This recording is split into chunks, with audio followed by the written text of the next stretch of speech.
Hello everyone, welcome to Fiaura the Tank Girl, and welcome to Guest Star Sunday. So on Guest Star Sunday I pair a Guest Star tank with a World of Warships replay. Here we have Urtrek from PTSD. I still don't understand why you would name a clan post-traumatic stress disorder, unless it means something else. If it means something else, please correct me. Driving around in a 1357, this tank recently went off sale for the WGNLA Grand Final, the first time they've ever hosted one of those in which all of the winners from the various regions come together to compete for best in the world. And here he is in this little 1357. Now watch something you need to know about 1357. The clip loads around every second. Not every 2 seconds, not every 2.73 like the other French autoloaders, every 1 second. Yeah. And here he has two light tanks. Ugh. He just took that shot a second too late.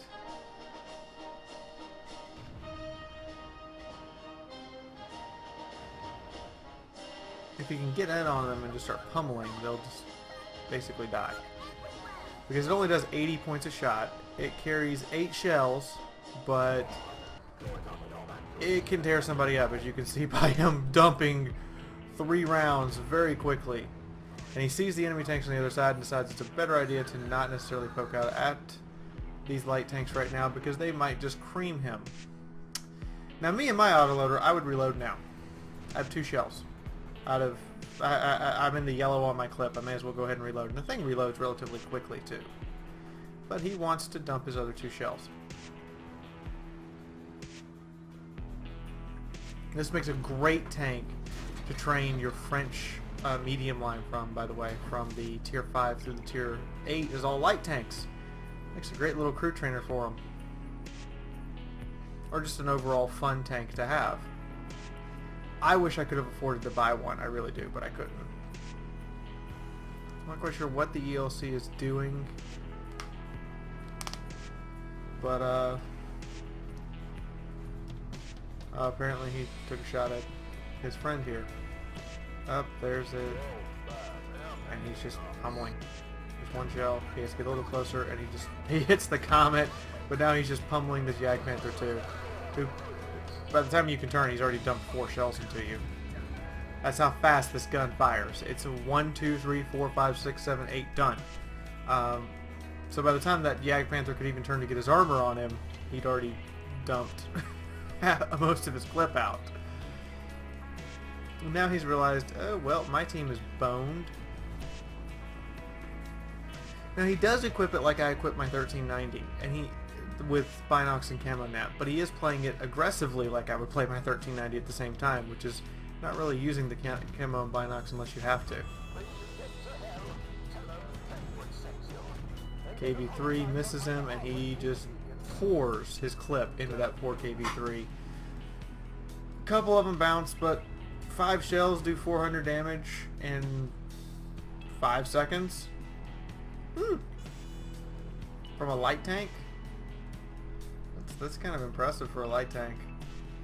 Yeah, you don't sit there and let this tank shoot at you because it will dump its entire clip before you can reload a shell. His T-34 teammate is in trouble while his 2 KV platoon mates look like they really don't have much of a brain. No offense, guys, but you guys really should have repositioned to fight those 34s. Now you got to do it alone, which is not a good position to be in. And he also recognizes I'm a light tank. This is now the front line. I do not need to poke unless I know that I can get away with it. Up at SU-122's advanced out. Oh, this could cost him.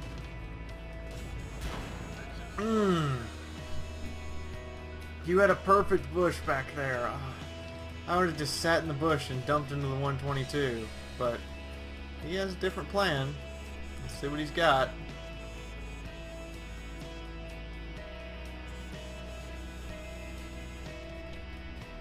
He's going up on the hill. Well, French autoloaders don't have, well, French tanks in general don't have the best gun depression in the world, but this might be tactically sound. The enemy has to advance through here to get to his friends.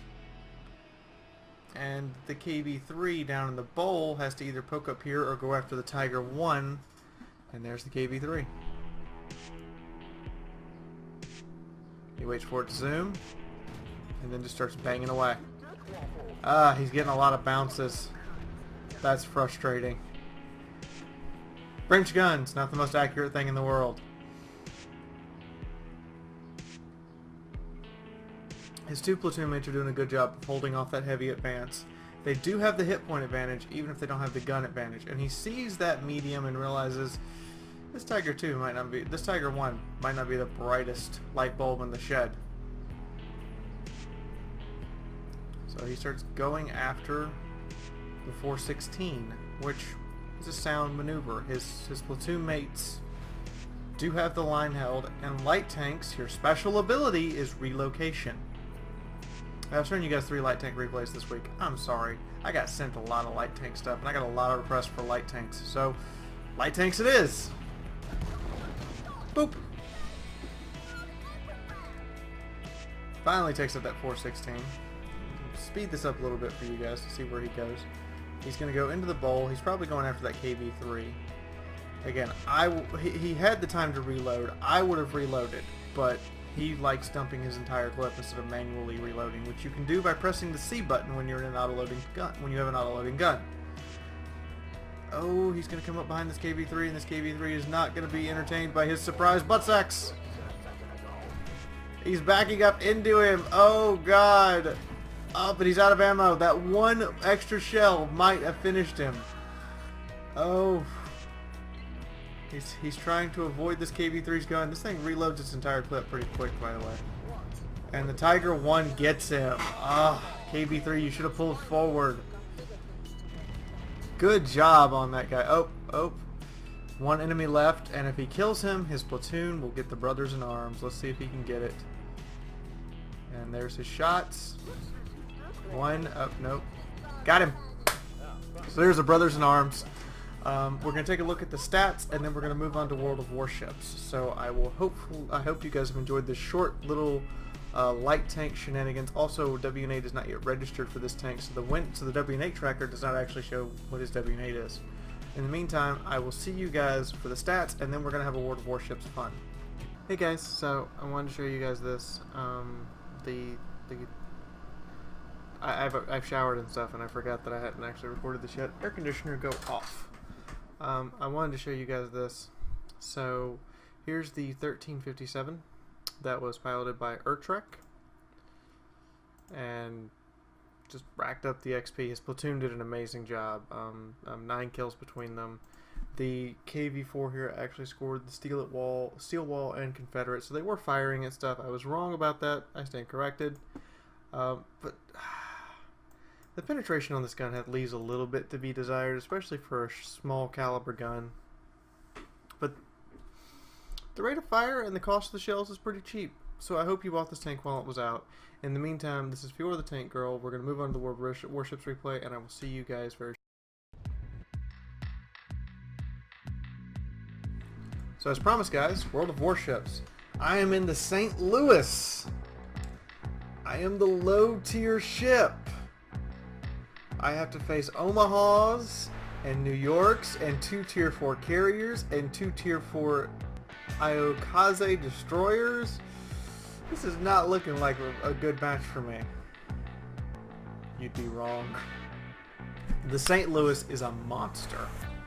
If you look down, you will notice it has 14 gun batteries. And to each side, I think you can shoot. We're gonna find out, but I think you can shoot 8 or 9 of them to a side, which is just, and the reload rate is astounding.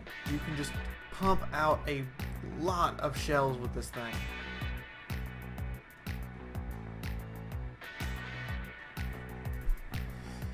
So, I am sailing. I am trying to follow my destroyer friends. I give out my usual. Here we go. Oh no, not quite. Plus the 12 battery. 1, 2, 3, 4, 5, 6. No, you can only fire 7 to a side, but still. Oh nope, I was right. You can fire 8 guns to a broadside. I'm loading HE because I'm going to assume that I'm just going to see things that are higher tier than me and that my AP shells will have very little chance of actually penetrating the target. And I will pretty much be right. The defect with the St. Louis, of course, is that it's not a very fast cruiser. It only does 22 knots.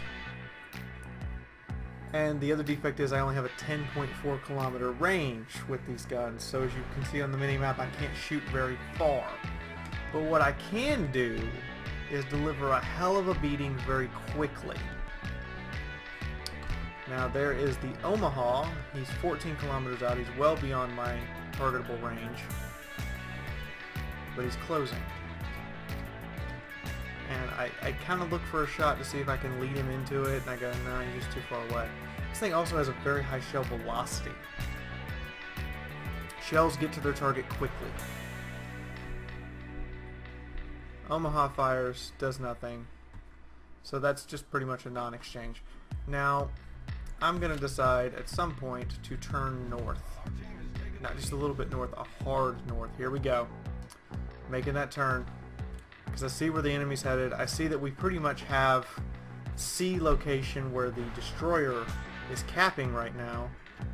But he's about to run into, you know, one of our destroyers, two of our cruisers, and a battleship. And I really don't want to have those carriers actually notice me, because I don't have the best AA protection in the world. I'm a tier 3 cruiser. Not a lot of AA.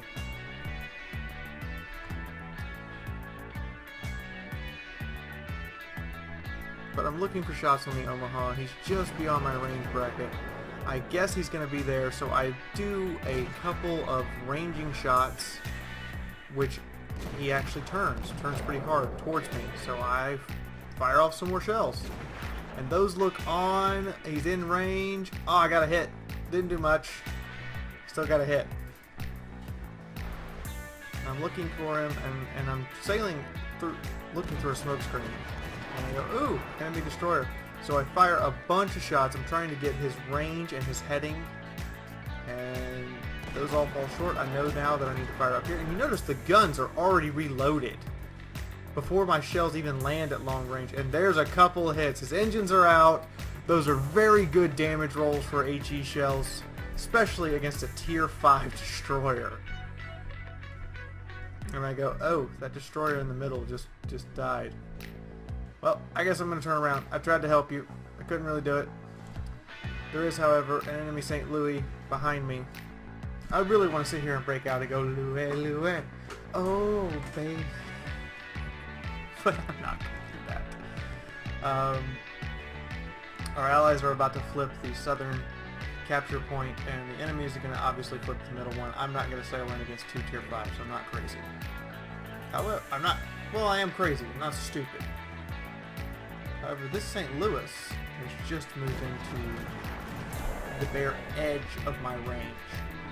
And he's trying to avoid those torpedoes. One of them hits him, does substantial damage, and my shells, they're falling just short.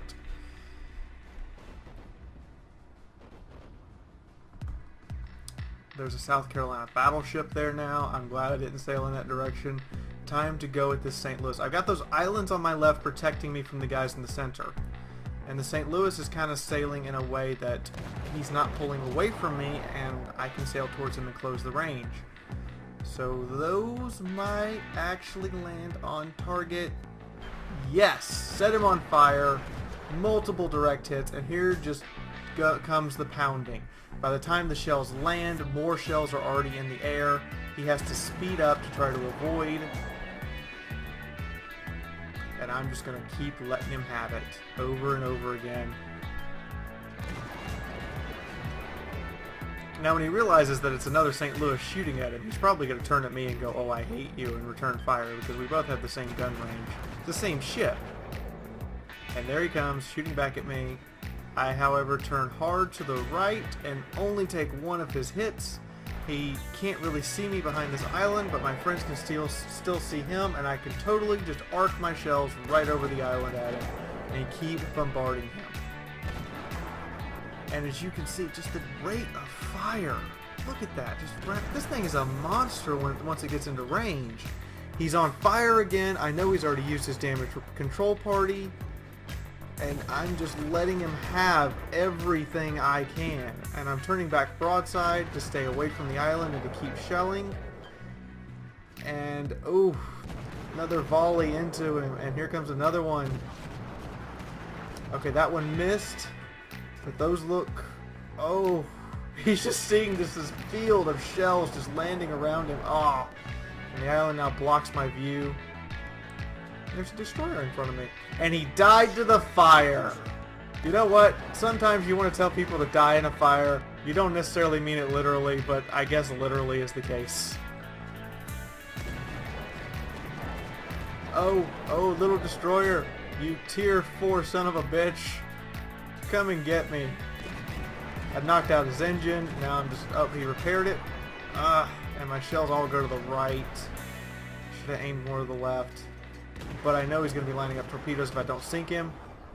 And there he goes. He goes right up. Oh, crap.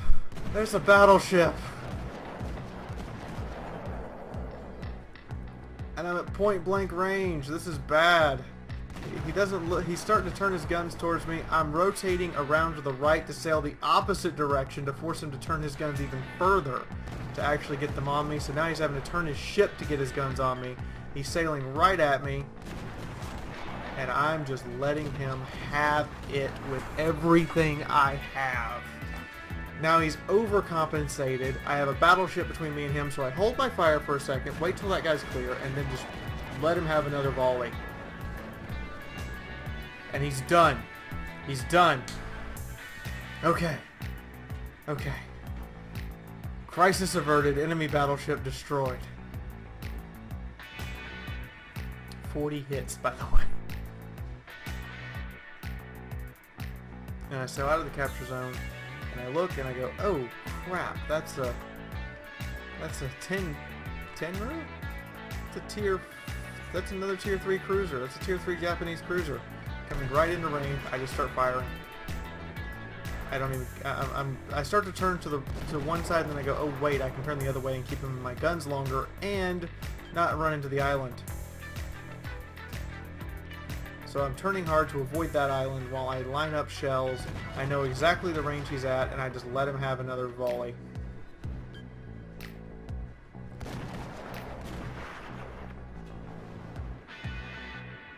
And just consistent.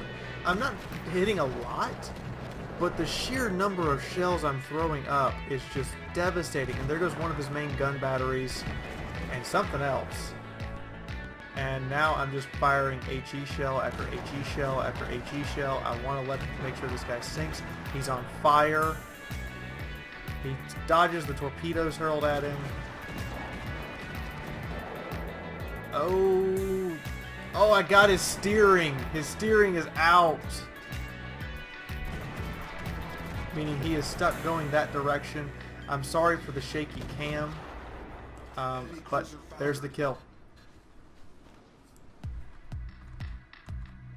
Oh crap, another battleship. It's another South Carolina. Let's see if I can stabilize the camera. It's another South Carolina. And I am just letting him have volley after volley. Right into him. He's returning fire. I know pretty much that he's probably going to sink me. I see torpedoes coming from behind me. I turn to avoid. One of my magazines took a critical hit. I'm under fire from a Omaha as well. But I am focusing this battleship out. He needs to go down. I don't care. My team, I'm pretty sure, has lost this. And there's nothing I can do about it. But I am letting this South Carolina have everything I can. 2 of my main guns are now knocked out. I'm having to work with less than optimal conditions. I am, however, getting crit after crit with these high explosive shells, which is kind of what you want to do in the St. Louis. You want to just keep hurling HE. You don't really, your guns really don't have the penetrating power to actually penetrate targets. Now set him on fire. I'm on fire. I'm probably going to die soon. There's not a lot I can do. I have 2 fires going. I have 3 kills so far. I fling out another volley before I'm dead. Set him on fire again. 2 more fires. He's got 3 fires on him, and I'm going down. But he's already used his damage control party on the first fire. He's now got 3 fires burning his ship alive. Let's stick around for a second. Now, our carriers who did not bring any fighters. Sorry, guys. You guys should have brought some fighters, because their carriers, one of their carriers in particular, tore us apart, and we had no air cover from these guys. All they had were torpedo bombers. But let's watch the South Carolina's hit points. All this damage he's taking is from fire. And if you notice, I have 98 direct hits with the St. Louis. Just watch the South Carolina. This is free damage for me. Every point of it is fire. And oh, he sinks. He sinks. 4 kills for the low tier cruiser. Oh my god, he actually sank. I was so happy. I was jumping up and down on live stream when this happened. I was just like, you gotta be kidding me. I got him. I got him. This was my first match of the day, by the way. So I'm going to temporarily stop the recording here, and I will pick back up at the end to show you guys the stats. Alright, so World of Warships Replay still has the issue where the replay sometimes doesn't go to the stats screen. Actually, it's kind of becoming annoying. So I can't actually show you the stats. It just locks up and won't let me progress past the point where the last of our carriers died. But I can say 4 kills, 6 fires, and 98 direct hits. The St. Louis is a beast, and I love it, and I'm keeping it. It's going to be one of my permanent ships. The commander is pretty much just going to be the commander of the St. Louis. I may, this week on Raw Tankery, have you guys, or next time I have a name, because the T-49 is going to carry over through next week. I may have you guys name the St. Louis, actually name it something besides St. Louis class cruiser. In the meantime, this is Fiaura the Tank Girl officially signing out for the night, and I will see you in the next video. Thank you for watching. If you liked the video, please press the like button. If you want to see more, click on the subscribe icon. I post a video every day for y'all to enjoy. Want to help the channel grow? Take a moment and share this on Facebook or Twitter. Want to support the channel? You can do this in 2 ways. 1, click on an ad in this video or other videos you watch by Fiaura. There will be one coming up at the end of every video. This is how YouTube pays its creators for the clicks on those ads. The second way is directly through the patronage page. To access this, simply click on the icon of the woman standing outside the IS-4 tank. Here you can donate directly, and remember, I base my contest prizes on patronage, so it is in your power to determine the size and number of the prizes for the contests I run. Speaking of contests, check out the video description to know what contests are currently going on. I hope to see you again on my channel, and leave a comment if you have a suggestion or request for me, Fiaura the Tank Girl. Remember, I do fan platoons and live streams on Wednesday, Thursday, and Saturday. In the meantime, this is Fiaura the Tank Girl, and I will see you in the next video.